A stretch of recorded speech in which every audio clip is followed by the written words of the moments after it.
I mean, the hard part about it is it's really hard to win. And I feel like I've been playing well enough to win for a couple of years, but just because you feel that way and you are, obviously that doesn't mean that you're going to. I mean, obviously, 23 was tough, and it was trying to work my way through it and get my way out of that. But it definitely, I feel like I was putting more pressure on myself even last year to win than I was this year. And I feel like my game is in such a better place and in a good spot to where I'm just really trying as hard as I can to get myself in a place mentally of just trusting and playing and just committing to what I'm doing and having the belief that it's going to be good enough the more often I get myself there. And I've done that a couple times this year and hadn't been able to close it out. And, you know, I even knowing in the playoff, it was like, you know, if it, obviously I plan and hope and want to win, but if it doesn't, we're just going to keep plugging and try to put ourselves there next time. What's going on, folks? Welcome into the Fairways of Life show. So when we talk about a player, especially a player of the caliber of Justin Thomas, right, a multiple-time major champion, he's now won 16 times on the PGA Tour. Along the way, he set what was, again, yet another course record. You're talking about an elite player by the measurement of his career.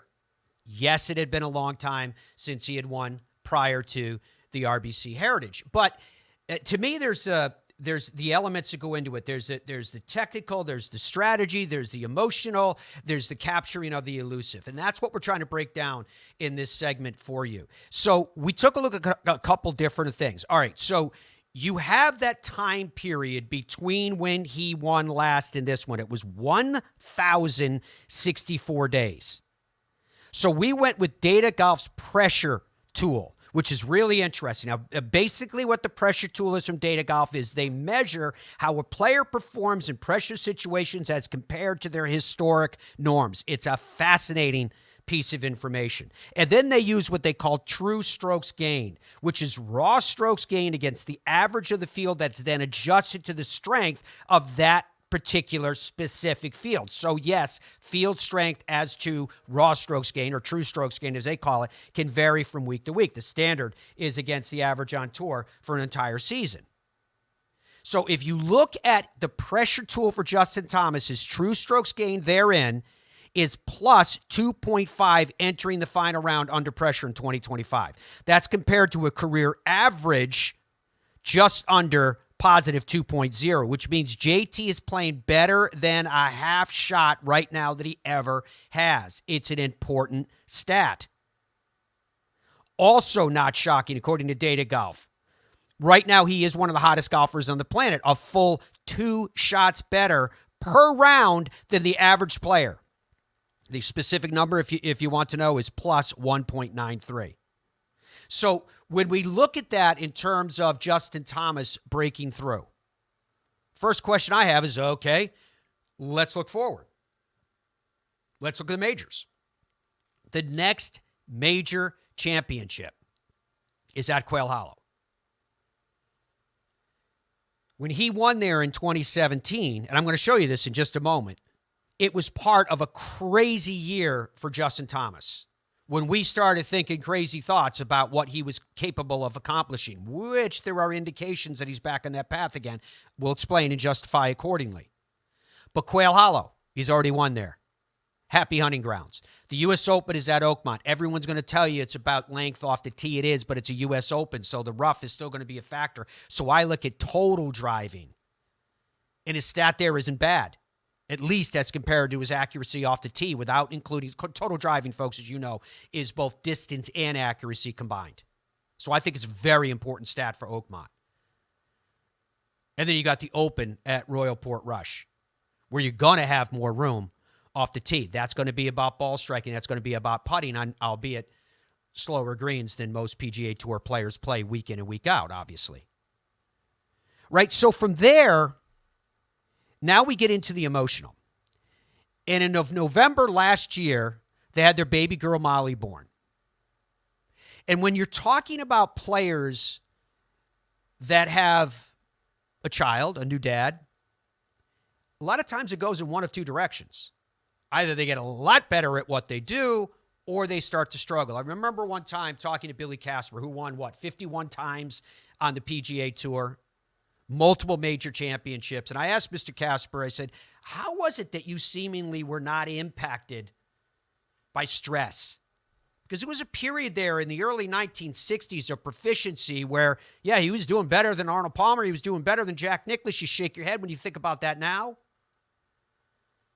And Billy Casper said to me, he had this way of talking. He spoke like this. He said, Matty, I had 11 children.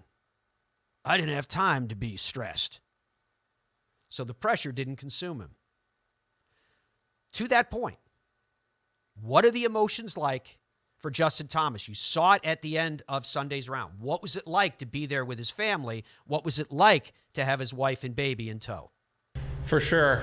We unfortunately had the disappointing walk together as a family in Tampa. After had a couple shot lead there with a couple holes to go, and didn't have a good finish, and Victor went in there. So it was, I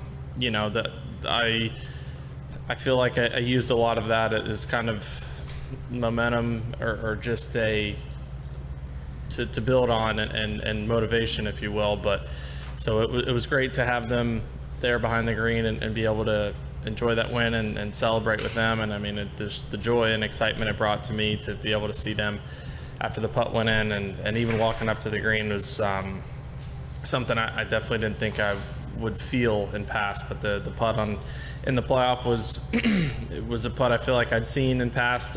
It's kind of a funky little pin of if you try to play too much break, it seems like it kind of stays out.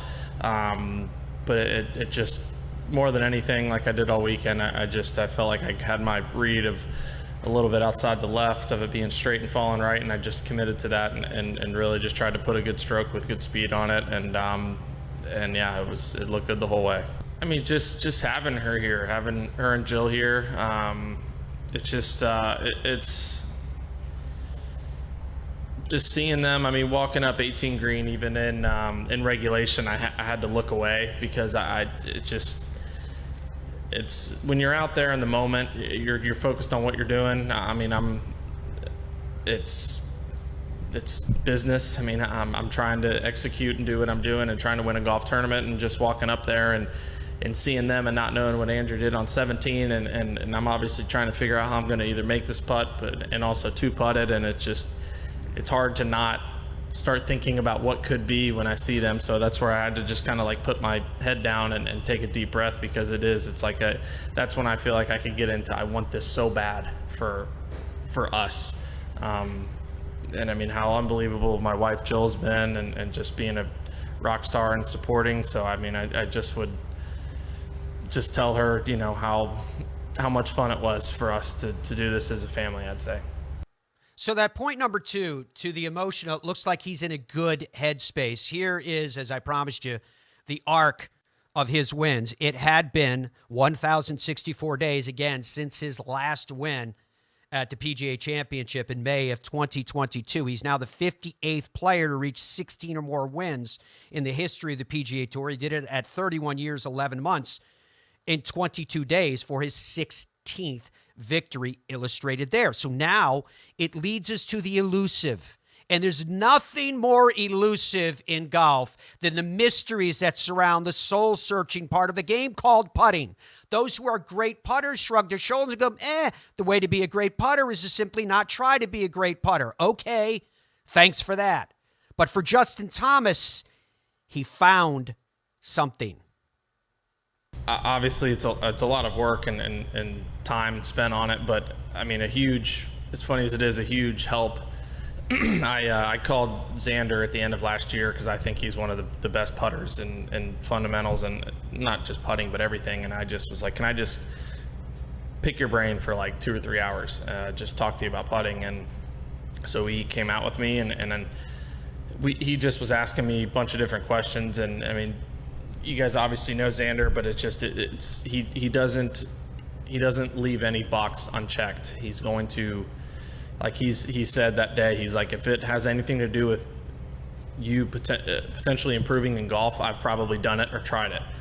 And So I just was talking to him about his process and how he reads greens and how he sees things and his practice and everything. And it honestly was just being with him, and he would kind of ask something and I was like, well, yeah, like I used to do that. And then it was like, well, how about something like this? Like, yeah, I used to use the string line here. Okay.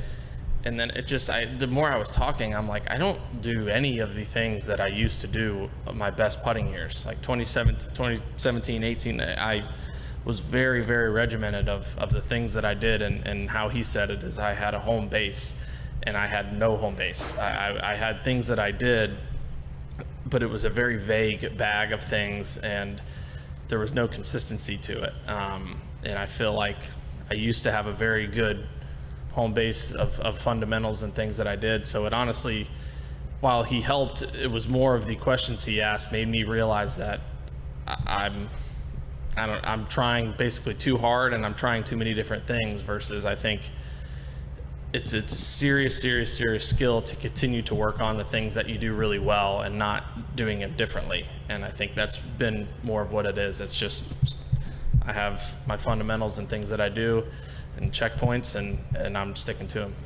The significance of what Justin just said right there is, I think, more important than everything else that we just heard. Although I realize that one builds towards the other. He mentioned specifically 17 and 18 and how his proficiency with the putting were good there. And I'm going to get into how good it was as compared to where he is right now. But let's compare 19 through the full season of 24 and bring us into 25. You can see he was off the charts bad as compared to the rest of the PGA Tour. Strokes gained putting.